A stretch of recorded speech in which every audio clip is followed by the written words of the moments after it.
Picture this exact scenario, a reality that could very well play out in the summer of 2026. You and two of your closest friends pack your bags to dive headfirst into the biggest football carnival on the planet. Each of you is holding a single, crisp $100 bill. You feel flushed with cash, brimming with confidence, ready to take on the world and soak in that electric atmosphere.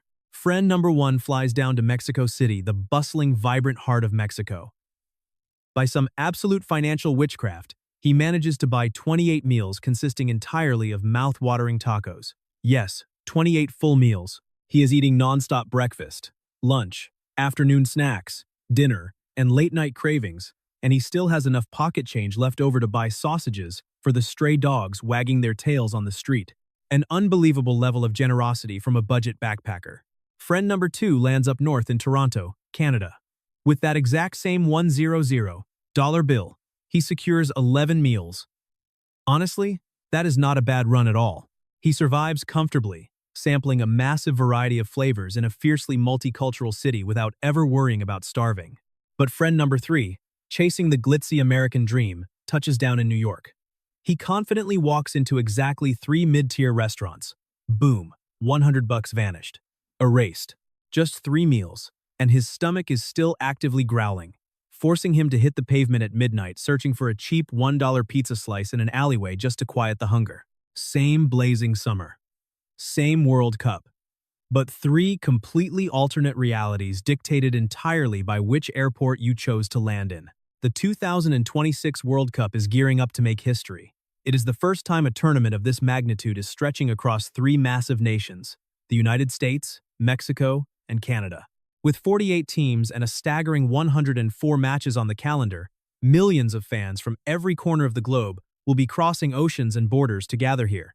But here is the brutal truth. While everyone is endlessly debating the billion-dollar stadiums, analyzing the group of death, and predicting who will lift the trophy, they are completely ignoring the single most critical survival factor.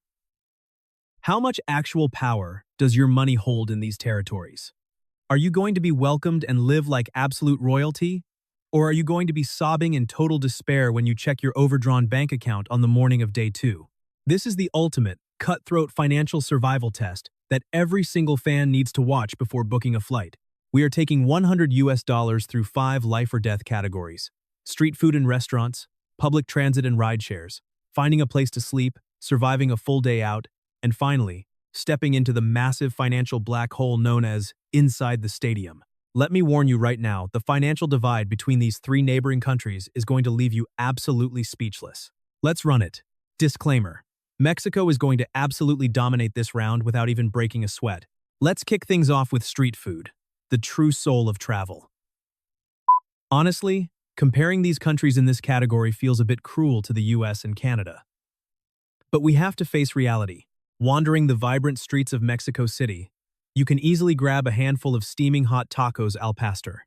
The smell of roasted meats sizzling on the trompo, the sweet kick of grilled pineapple, the fresh, fiery salsa, and a quick squeeze of lime will set you back about $1.50, maybe $2 if it's a highly rated, premium stand. A massive, overloaded plate of tacos, paired with an ice-cold soda, $3 to $5 max. You can throw a literal street food banquet that lasts all day for under $10, and your wallet wouldn't even notice a dent. Up north in Canadian territory, the street food scene is deeply multicultural. A quality, authentic plate of Canadian poutine drowning in crispy fries, rich cheese curds, and savory gravy runs about $6 to $9. Craving Middle Eastern? A massive shawarma wrap in downtown Toronto costs $8 to $11. Or a legendary Japadog right outside the stadium in Vancouver? Have $5 to $7 ready. The street food in Canada is incredible, hygienic, and wildly diverse, but that premium quality comes with a real price tag. Your crisp $100 bill will stretch to about 10 to 15 meals. A perfectly respectable run. And in the superpower that is the United States, a basic, uninspired burrito from a Chipotle chain will already cost you $10 to $12. Want to try the trendy food truck scene? Be prepared to drop a minimum of $12 to $15 for a surprisingly small portion. And the absolute worst part is yet to come. Do not forget the dreaded iPad payment screen aggressively swiveled into your face, featuring 18%, 20%, and 25% tip suggestions, guilt-tripping you into tipping just because they put your food in a cardboard box and handed you a napkin. Your $100 buys you roughly 8 meals in America, and that is assuming you are extremely frugal and lucky enough to avoid hidden fees. Now, let's upgrade the experience. Sitting down at an actual restaurant with tables and waiters. The ultimate trap of dining out in America is the illusion of the price tag. That $20 burger listed on the menu is a blatant lie. When the check arrives, you have to add 7 to 10% in state taxes, and then you are socially strong-armed into adding at least a 20% mandatory tip because the U.S. service industry pays miserable base wages, forcing workers to rely on tips to survive. Suddenly, your $20 burger inflates to $26. Order a single glass of iced soda, and you effortlessly breach the $30 mark for a completely mediocre meal. In Canada, the narrative shifts slightly but still stings for budget-conscious travelers. Consumer taxes hover between 12 and 15% depending on the province. On top of that, the toxic American tipping culture has fully crossed the border and infected the Canadian restaurant ecosystem. A $15 burger quietly morphs into $23 by the time you grab a toothpick and head for the door. A proper sit-down dinner in a nice atmosphere will run you $30 to $45. Your $100 bill, it only grants you entry into a restaurant twice, maybe 3 times if you strictly stick to appetizers and tap water. In Mexico, things are refreshingly, strangely transparent. The number you see on a local restaurant's menu is usually the exact number you pay. Furthermore, they boast a secret weapon known as comida corrida, a tailored, set lunch menu designed for the working class. This meal features a piping hot bowl of soup, a hearty main course, white rice, and a massive pitcher of fresh fruit water, all for an absurd $3 to $5. A filling, nutritious, 3-course meal that costs less than a soulless iced coffee in Manhattan. Frankly, a deal this good feels like it should be illegal. Round 1. Winner. Mexico. By an absolute landslide, crushing both opponents. Public transit is always a massive headache in a foreign city, especially during a chaotic festival season. Mexico City's sprawling metro system operates on a mind-blowing flat-rate policy. Just 5 pesos for any journey, which translates to roughly 30 US cents. You heard that right. With $100 in hand, you secure 333 rides. You could leisurely commute from your hotel to the legendary Estadio Azteca once a day for 5 straight months without reloading your card. It is a level of affordability that feels insane in our overpriced modern world. Sure, it gets crowded and loud, but as a budget transit option, it is completely unbeatable. Toronto and Vancouver? You are looking at about $2.40 US for a safe, reliable ride. Your $100 buys you 41 trips. The systems here are spotlessly clean, highly efficient, feature crystal-clear English signage, and offer fantastic value for tourists. You get exactly what you pay for. Welcome to the complicated reality of the United States. A subway swipe in New York costs $2.90, giving you 34 trips. Sounds decent, until you hit a brutal realization. The US World Cup isn't just taking place in New York. The tournament is scattered across 11 sprawling cities. And massive hubs like Dallas or Houston have virtually zero functional public transit systems capable of moving tens of thousands of fans directly to the stadiums. Their entire infrastructure is built for cars. You are forced to rely on Uber or Lyft. Los Angeles officials are promising special fan shuttles, but realistically, you better get used to being trapped in nightmarish gridlock on massive 6-lane superhighways. Let's dive into a standard 5-minute Uber ride. In Mexico City, an air-conditioned car costs you $3 to $8. In Toronto, that number hits $6 to $11. In New York or LA, you are paying $15 to $30 on a boring, average Tuesday. Now factor in the algorithmic surge pricing that kicks in during a World Cup match when 80,000 fans open the app simultaneously. That price will ruthlessly triple.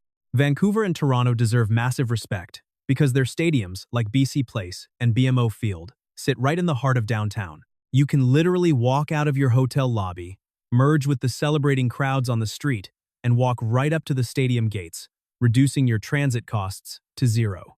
Meanwhile, A round-trip Uber to LA's colossal SoFi Stadium could easily cost you $80 to $100, instantly vaporizing your entire daily budget before you even have a chance to buy a bottle of water. Round 2. Winner. Mexico takes it for sheer volume. But Canada wins the hearts of fans for absolute convenience. The US is a genuine financial nightmare in this category. Let's look at hostels, the ultimate sanctuary for true backpackers who just need a safe place to crash. In Mexico City, a mere $15 to $25 buys you a cozy dorm bed in a bustling, secure neighborhood. Not only that, but many spots feature gorgeous rooftop terraces, dedicated workspaces for digital nomads, and sometimes even a free breakfast spread with fresh tropical fruit. Your $100 lets you hunker down for up to 6 straight nights. In Canada, brace yourself for $25 to $46. You get a basic, immaculately clean bunk bed in a safe environment. You won't find luxurious perks or dreamy artistic vibes, but it gets the job done to recharge your batteries. $100 covers about 2 to 4 nights. In luxurious New York, you have to drop $50 to $90 a night just to squeeze into a cramped, stuffy dorm room packed with 8 strangers who might snore like chainsaws. Your $100 vanishes after 1, maybe 2 sleepless nights. But what if you've outgrown bunk beds and want the comfort of a private hotel room?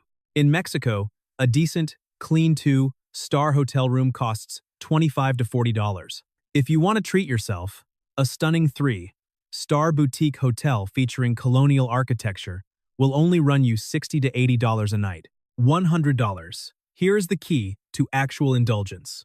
In Canada, standard budget motels in the suburbs normally cost $110 to $160 a night. However, during the World Cup, with demand skyrocketing, prepare to see those rates jacked up to $250 to $300. Your $100 budget won't even buy you half a night in a bare-bones room. You will need a miracle, or a very generous friend with an empty couch. In the US, the reality is even harsher. Standard roadside motels, complete with flickering neon signs, suspicious carpet odors, and deafening AC units, easily hit $120 to $180. During tournament season, they will explode to an insane $300 or $400. Think Airbnb is your escape route? Don't be fooled. A listing teasing an attractive $90 rate will rapidly and absurdly inflate with massive cleaning fees and platform service fees, pushing the final bill well over $200. And the punchline? Even after paying a $100 cleaning fee, the host will still demand that you strip the bed and take out the trash like an obedient servant before checking out. Round 3. Winner. Mexico, without a doubt. The US and Canada are bleeding tourists dry. To truly highlight the disparity, let's hand our 3 friends $100 in cash and send them out for a full day of freedom, from dawn till dusk. Morning activity, exploring museums or historical sites. The friend in Mexico spends $12 to enter a world-class national museum, $88 left. In Canada, admission costs $22, $78 left. Meanwhile, major US institutions like MoMA or the Met demand $25 to $30, instantly dropping you to a mere $70 before you've even thought about lunch. Lunchtime. In Mexico, drop $5 on an incredible, filling taco feast, $83 left. In Canada, spend $11 on a massive, high-quality shawarma, $67 left. In the US, walk into a diner, order a burger, get guilt-tripped into a tip, and lose $25 instantly. Your wallet is hurting at $45. Afternoon transit and a coffee to fight the jet lag. Mexico costs $6 for a taxi and specialty coffee, $77 left. Canada takes $6 at the local Tim Hortons and a train swipe, $61 left. The US drains $10 for a flashy Starbucks drink and a subway ride, down to a tiny $35. Late afternoon pre-match beers to soak up the fan atmosphere. Mexico costs $4 for 2 ice-cold local beers, $73 left. Canada takes $9 for craft beer, $52 left. The US extracts $20 for 2 pints at a loud sports bar. You are now staring at a single $5 bill. 2. Dinner time.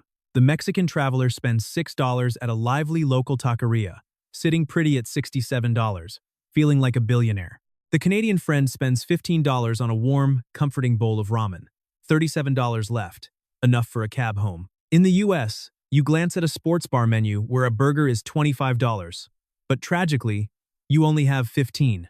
You swallow your pride, walk out, and buy 2 cheap pizza slices on the street for 10 bucks.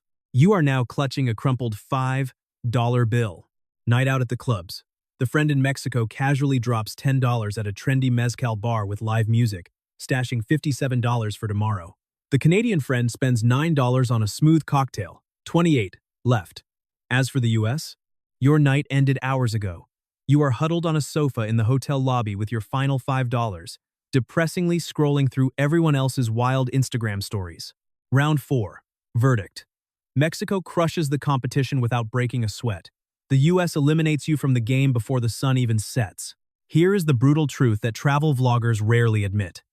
The second you scan your ticket and pass stadium security, local street prices cease to exist. You are no longer in the US, Canada, or Mexico. You have officially entered the monopolized economy of FIFA. Based on data from previous World Cups in Europe and the Middle East, a single beer served in a branded plastic cup will cost between $8 and $12, and basic snacks like hot dogs or fries will run $7 to $12. It doesn't matter how cheap the street food outside the Azteca was, because you absolutely cannot bring it inside. Stadiums in Canada and Mexico might show a shred of mercy and sit at the lower end of this bracket, 8 to 10 bucks for a cold beer, while the colossal American venues will almost certainly hit the 12 to $5 ceiling. Why? Because regular American football games already charge those astronomical prices, and FIFA isn't going to lower the bar and lose money. So, with a $100 survival budget, how many food and beer combos can you buy to last a 90-minute match? Mexico, 5 to 6 delicious combos. Enough for you and your friends. Canada, 5 to 6 solid combos, matching Mexico. US, 3 to 4 combos. Things might get a bit tight if the game goes to extra time. Round 5. Verdict. Essentially a tie. FIFA's ruthless standardized pricing successfully wipes out Mexico's massive purchasing advantage, leveling the playing field completely, even though the US remains slightly more expensive. Looking at the final scoreboard, Mexico secures a dominating victory in 4 out of the 5 survival categories with effortless ease. Canada holds down a safe, reliable, and highly respectable runner-up position. The United States swallows a bitter pill, finishing dead last in every single financial test. To summarize this entire financial landscape, $100 in Mexico buys you an actual day of royalty. You eat incredibly well, travel without limits, sleep soundly without a trace of financial anxiety, and still have enough leftover cash to sip mezcal under the midnight stars. $100 in Canada is the safe zone. It gets you through the day comfortably, providing access to high-quality services without triggering any financial disasters, though you definitely can't afford to be reckless. But $100 in the US is a straight-up tragedy. It leaves you broke, exhausted, and backed into a corner before dinner time even begins. And we haven't even mentioned the cost of actually buying those hyper-inflated World Cup tickets yet. Of course, these cold financial analytics don't mean Mexico is your only fantastic option. The US offers billion-dollar, state-of-the-art stadiums that deliver a football experience akin to a Hollywood blockbuster.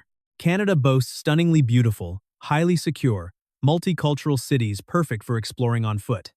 Sometimes, a blockbuster experience is worth paying the premium. But if you are a student on a tight budget, a passionate backpacker, or just an average fan who refuses to face bankruptcy for 90 minutes of football, Mexico is the absolute holy grail of the 2026 World Cup. So, having witnessed this brutal financial survival test, which country will you choose to spend your $100 in? Would you rather pay the premium for American glitz or immerse yourself in the budget-friendly culinary heaven of Mexico? Let me know your thoughts in the comments below. And if you want to dive deeper and decode the intense stadium atmospheres and the complex security issues, click on the video on your screen right now. Don't forget to subscribe to support the team, and I will see you in the next video.